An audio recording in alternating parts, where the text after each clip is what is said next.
Hi defence experience join India ഫോഴ്സിൻ്റെ പുതിയ വീഡിയോയിലേക്ക് എല്ലാവർക്കും സ്വാഗതം. അപ്പോൾ കുറച്ച് പേര് ഇതിനു മുമ്പ് എന്നോട് ചോദിച്ചു പാരാമെഡിക്കൽ സ്റ്റാഫിൻ്റെ എക്സാമുമായി ബന്ധപ്പെട്ട് എന്തെങ്കിലും അപ്ഡേറ്റ് ഉണ്ടോ എന്ന് പറഞ്ഞ് ചോദിച്ചായിരുന്നു. അപ്പോൾ CRPFൻ്റെ സൈറ്റിൽ തന്നെ ഈ ഒരു നോട്ടിഫിക്കേഷൻ അവൈലബിൾ ആണ്.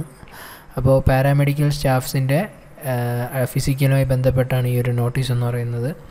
അപ്പോൾ ഈ ഒരു റിട്ടേൺ എക്സാം ആണെന്നുണ്ടെങ്കിൽ ഡിസംബർ 20 നടത്താൻ വേണ്ടി ഇരിക്കുമായിരുന്നു, പോസ്റ്റ്പോണ്ട് ചെയ്ത്. കൊറോണയുടെ പ്രശ്നങ്ങൾ കൊണ്ടായിരുന്നു അത് പോസ്റ്റ്പോണ്ട് ചെയ്തത്. അപ്പോൾ ഈ ഒരു എക്സാമിൻ്റെ ഡേറ്റ് ഫിസിക്കൽ എന്നായിരിക്കും നടക്കുക എന്നുള്ള കാര്യങ്ങളൊക്കെ ബന്ധപ്പെട്ട് ഒരു അനൗൺസ്മെൻറ്റ് നടത്തുമെന്ന് അവർ പറഞ്ഞിരുന്നു. അപ്പോൾ അത് തുടങ്ങുന്ന ഡേറ്റ് ഇപ്പം വന്നിട്ടുണ്ട്. ഡിസംബർ മാസം 14 തൊട്ട് ഈ ഒരു ഫിസിക്കൽ എഫിഷ്യൻസി ടെസ്റ്റും ഫിസിക്കൽ സ്റ്റാൻഡേർഡും പാരാമെഡിക്കൽ സ്റ്റാഫിൻ്റെ CRPFൻ്റെ പാരാമെഡിക്കൽ സ്റ്റാഫിന് ആവശ്യമായിട്ടുള്ള ഫിസിക്കൽ എഫിഷ്യൻസി ടെസ്റ്റും ഫിസിക്കൽ സ്റ്റാൻഡേർഡ് ടെസ്റ്റും 14 ഓൺവേർഡ്സ് നടത്തി തുടങ്ങും എന്നാണ് അറിയാൻ പറ്റിയത്. അപ്പോൾ അതിൻ്റെ അഡ്മിറ്റ് കാർഡ് ആണെന്നുണ്ടെങ്കിൽ നമുക്ക് ബൈ പോസ്റ്റ് ആയിരിക്കും വരുന്നത്. അപ്പോൾ അത് നമുക്ക് ഭോപ്പാൽ CRPF സെൻറ്ററിൽ നിന്നായിരിക്കും നമുക്ക് ഈ ഒരു അഡ്മിറ്റ് കാർഡ് വരുന്നത്, ബൈ പോസ്റ്റ് ആയിരിക്കും. അതും ഒരു വ്യക്തമായി പറയുന്നുണ്ട്, അതിനെക്കുറിച്ച് ഇതിനകത്ത് പറയുന്നുണ്ട്. പിന്നെ അതുപോലെ തന്നെ ഇൻസ്ട്രക്ഷൻ പറയുന്നുണ്ട്. COVID-19 പോകുന്ന സമയത്താണെന്നുണ്ടെങ്കിൽ മാസ്ക് കമ്പൽസറിയാണ്, അതുപോലെ തന്നെ ആരോഗ്യ സേതു ആപ്പ് കമ്പൽസറിയാണ്. ഈ കാര്യങ്ങളാണ് നമ്മൾ അതിനകത്ത് നോക്കാനുള്ളത്. ബാക്കി കാര്യങ്ങളെന്ന് പറഞ്ഞാൽ സാധാരണ സാനിറ്റൈസറും പിന്നെ അതുപോലെ തന്നെ സോഷ്യൽ ഡിസ്റ്റൻസിങ് ഒക്കെ ചെയ്യണം. പിന്നെ ടെമ്പറേച്ചർ ഉള്ളവരൊക്കെ ആണെന്നുണ്ടെങ്കിൽ അതവിടെ ചെക്ക് ചെയ്യും.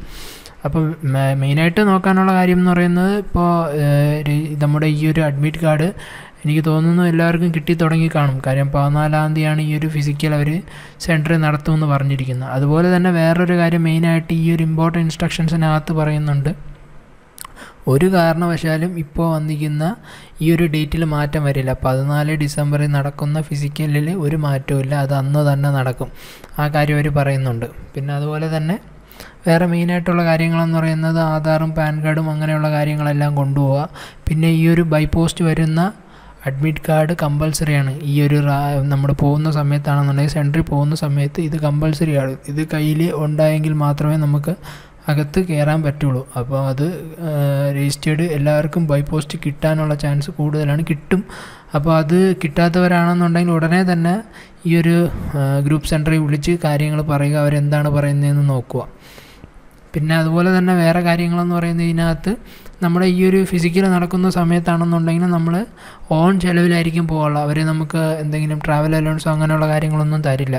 അപ്പോൾ അത് നമ്മളെ സ്വന്തം പൈസ ആയിരിക്കണം നമ്മളെടുക്കുക. പിന്നെ അതുപോലെ തന്നെ ഓൺ റിസ്ക്കിലാണ് നമ്മൾ പോകുന്നത്, ആ കാര്യം അവർ പറയുന്നുണ്ട്. പിന്നെ ഫിസിക്കലിന് ആവശ്യമായിട്ടുള്ള ഷൂസും അതിൻ്റെ അവിടുത്തെ സ്റ്റേയും എല്ലാ കാര്യങ്ങളും നിങ്ങൾ തന്നെ ആയിരിക്കണം ചെയ്യേണ്ടതും. അതൊക്കെയാണ് ഇതിനകത്ത് പറയുന്ന മെയിൻ കാര്യങ്ങൾ. പിന്നെ എല്ലാവരും അവരുടെ മെയിലുകൾ ചെക്ക് ചെയ്തുകൊണ്ടിരിക്കുക. കാര്യം എന്തെങ്കിലും മാറ്റങ്ങൾ വരാം, വന്നുകൂടാ എന്നില്ല.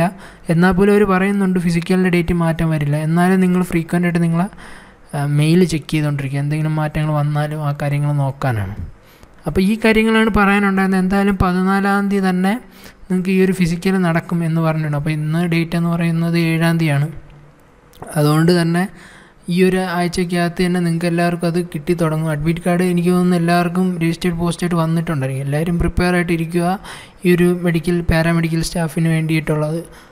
അപ്പോൾ ഈ ഒരു വീഡിയോ യൂസ്ഫുൾ ആണെന്ന് ഞാൻ കരുതുന്നു. അങ്ങനെയാണെന്നുണ്ടെങ്കിൽ തീർച്ചയായും വീഡിയോ ലൈക്ക് ചെയ്യുക. അതുപോലെ തന്നെ ഈ ഒരു പാരാമെഡിക്കൽ ഫോഴ്സിലേക്ക് അപ്ലൈ ചെയ്തവരുണ്ടെന്നുണ്ടെങ്കിൽ അവർക്ക് തീർച്ചയായും ഷെയർ ചെയ്ത് കൊടുക്കുക.